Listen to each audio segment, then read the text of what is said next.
In part 1 of this video, we gave a background to the Pramanas, the means of knowing the world.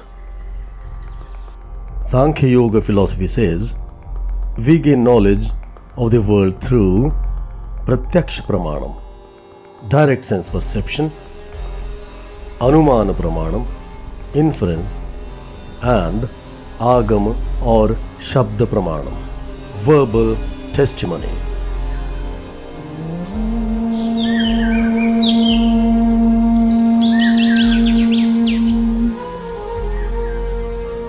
Shri Dharmananda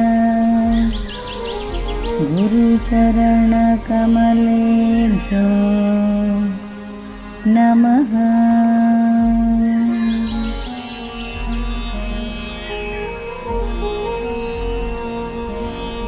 Presenting the Yogasutram of Maharishi Patanjali with the commentary of Maharishi Vyasa, translated and presented by Kuldip Dhiman.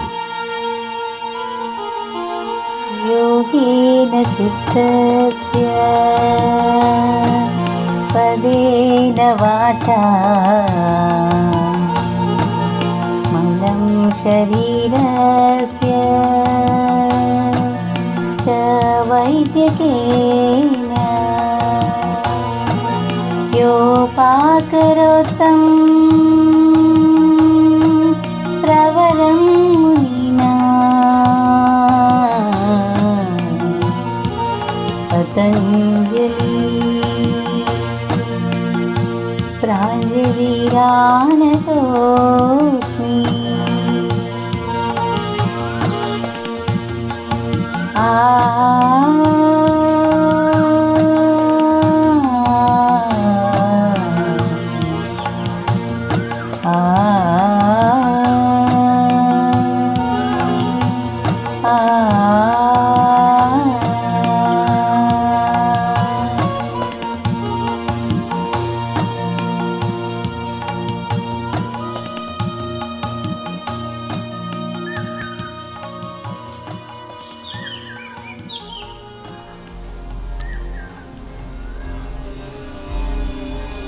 Elaborating on direct sense perception, Vyasa says, Indriya pranalikaya chittasya bahya vastu paragatadvishaya samanya visheshatmanorthasya visheshavadharana pradhana vrittihi pratyaksham pramanam. Indriya means the sense organs, pranali means a system or an outlet. Indriya Pranali means the system of the 5 sense organs. Vyasa says, when the 5 sense organs, which are a system or an outlet to the external world, come in contact with external objects, they perceive them. And the cognition that mainly makes known a specific aspect of the general characteristic of the cognized thing is called pratyaksha pramanam, direct sense perception. Phalamavishishtaha paurusheyas chitta vritti bodhaha. The result, phala, of this cognition through the 5 senses is called bodha or knowledge. Buddheha pratisamvedi purusha ityuprishtadupapadayishyāmaḥ. The one who cognizes and gets affected by the external stimuli is called Purusha, the individual being. Ityuprishtadupapadayishyāmaḥ. This will be elaborated upon later.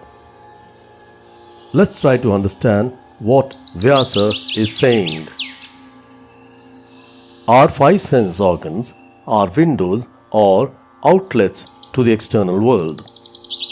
What we learn through the medium of the 5 senses, either individually or collectively, is called direct sense perception, pratyaksha pramanam. It must be remembered that the sense organs are just windows or outlets. They neither see, hear, smell, taste or touch anything. Although in general parlance we say, my eyes can see, my ears can hear, etc., these five senses are just an outlet, indriya pranali, and through them external stimuli is brought in. That's all. The sense organs themselves do not understand what they are perceiving. Just as the lens of a camera produces an image of an object on the film or on the chip inside the camera, the lens has no idea of what it is projecting on the chip. The camera has only one sense organ, the lens, but we have five sense organs that are independent of each other. This means they do not know what the other sense organs are perceiving. So, there has to be something that coordinates and makes sense of the information provided by the five sense organs. That coordinating thing is the mind. However, it's not even the mind that cognizes, because the mind is gross. It's not conscious. The mind appears to be conscious because of its close association with the Purusha, the individual conscious self. Vyasa says he will talk about Purusha later. Vyasa then says, when the five sense organs come in contact with external objects, the sensation generated makes known the specific aspect of the general characteristics of a thing. This is called pratyakṣa pramanam, direct sense perception. सामान्य विशेषात्मनोर्थस्य विशेषावधारण प्रधाना वृत्तिः प्रत्यक्षम प्रमाणम. What does Vyasa mean by specific aspect of the general characteristics of a thing? This is a bit technical, but by saying this, Vyasa is answering objections of a section of Mimamsakas and Buddhists. Some Mimamsakas hold that a thing exists only as a genus or as a class. They say that words relate to classes alone, not to individuals of that class. The Buddhists reject the genus or class. For the Buddhists, everything is momentary. So, if they accept the entity of a genus, their Kshanikavada gets destroyed, because the genus cannot be momentary. All individuals of a particular class perish, but the genus, the class, does not. For example, the horse you have will certainly die one day, but the class called horses will not. This is the reason Buddhists do not accept the idea of genus or class. Nayayika philosophers respond to this by saying that words represent things that are particular entities belonging to a certain group, genus or class. We have to accept both the class as well as the individual. Another opponent might say that the definition of direct sense perception will not hold good in the case of inference and verbal testimony. When you say knowledge is gained through direct sense perception, inference and verbal testimony, are you not overstretching your definition? Anticipating this objection, Vyasa says that direct sense perception is knowledge of a specific aspect of the general and particular characteristics of a thing. By saying this, he has avoided overstretching his definition.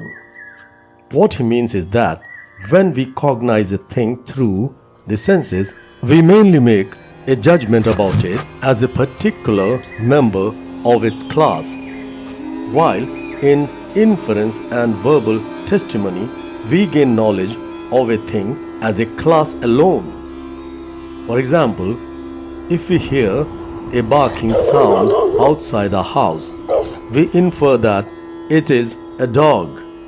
But by hearing the barking sound, we cannot say anything about the dog's color, size, etc. We just infer that it's a dog. This means, in this case, we only inferred its class. Vyasa says this kind of inference is not complete knowledge. Complete knowledge means we should know both the general as well as particular characteristics of a thing. This is the major difference between direct sense perception and other means of knowledge. Now, let's try to understand how we gain knowledge. According to Nayayikas, the Vedic logicians, to gain knowledge of something, three things are necessary. Pramata, the one who wishes to know something. Prameya, the object to be known.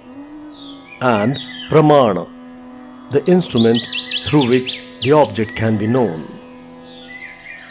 The knowledge that arises through the association of these three is called Prama. For example, if you wish to know the shape and color of the flower in front of you, you would need a good pair of eyes that are also open. To know the shape and color of the flower, your eyes would be the means of knowing. And to smell the flower, your nose would be the means of knowing. After talking about direct sense perception, Vyasa examines inference, Anumāna pramanam. Anumeyasya tulyajati yeshvanuvritto bhinnajati yebhyo vyavrittah sambandho yastadvishya samanyavadharana pradhana vritti ranumanam. When we learn about a thing to be inferred by knowing that similar characteristics are found in similar things and not in dissimilar things, it's called Anumāna pramanam. Inference. Yatha deshantara praptera gatimachandra tarakam chaitravat vindyascha praptera gatihi. For example, when we see the moon and stars in different parts of the sky at different times, we infer that they move. Similarly, when we see a person named Chaitra in different places, we infer that he must have traveled. And a thing that's not found in different places, we infer that it's stationary, such as the Vindhyachala mountains. Through these examples, Vyasa is trying to show that Anumāna pramana is a knowledge that arises out of direct sense perception. Anu means that which follows. For example, by looking at smoke, we infer that there must be a fire there. This is because we have seen that whenever there is smoke, there is always fire. So this is knowledge which followed our direct sense experience. That's why it's called Anumāna pramanam. Now, Vyasa explains Agama pramanam, verbal testimony, also known as Shabda pramanam. Aptena drishtonumito varthaha paratra swabodha sankranteye shabdenopadishyate shabdatta dartha vishaya vrittihi shroturāgamāḥ. When a knowledgeable person observes or infers something and later passes it on to others, it's called verbal testimony. This kind of knowledge also creates sensations in the mind of the listener, and it's called agama pramana. Yasya shraddheyartho vakta na drishtānumitārthaha sa agamaha plavate. The testimony of someone who is not genuine, as he has not experienced the object directly or through inference, is considered to be false. Moola vaktaritu drishtānumitārthe nirviplavaha syāt. On the other hand, the testimony of a reliable person is without error, hence acceptable. In the Vedic tradition, Vedas are considered to be verbal testimony, Shabda or Agama Pramanam. In fact, anything proposed by an expert in a field is considered to be verbal testimony. For example, if a particular medicine is sold with the WHO certification, we would normally trust it. Here, WHO would be called Agama Pramanam or Shabda Pramanam. Why are we discussing Pramanas in a book on yoga? We are discussing them because these Pramanas also create sensations upon the mind and deviate us from Samadhi. The most important thing to be noted is that none of these Pramanas will work if there is no conscious Purusha behind them. Purusha will be discussed later. Let's summarize.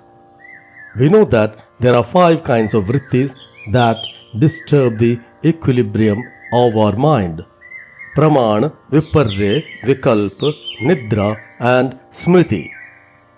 In this video, we discussed the first of the 5 vrittis, called Pramanam, knowledge through the 5 senses, knowledge through inference, and knowledge through trusted sources, pratyakṣa, anumāna and agama.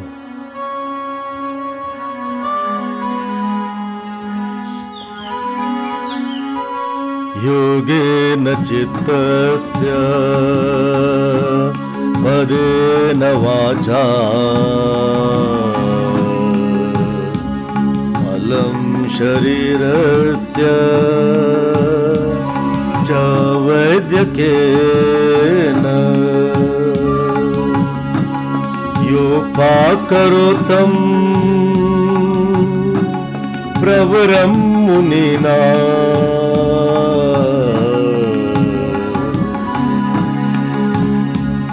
Patanjali